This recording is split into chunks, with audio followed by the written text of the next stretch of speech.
Ito mga idol, yung ipapakita ko sa inyo. Ito yung tinatawag na electric flame scallop. Ayan o.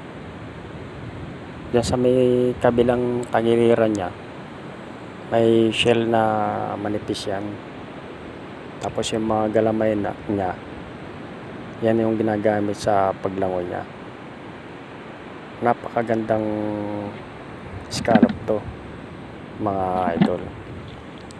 At bibihira lang ito makita sa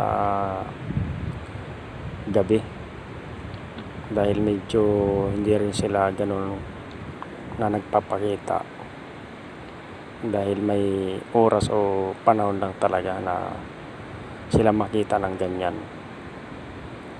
Napakaganda niyang marine species yung electric flame scallop na to mga idol.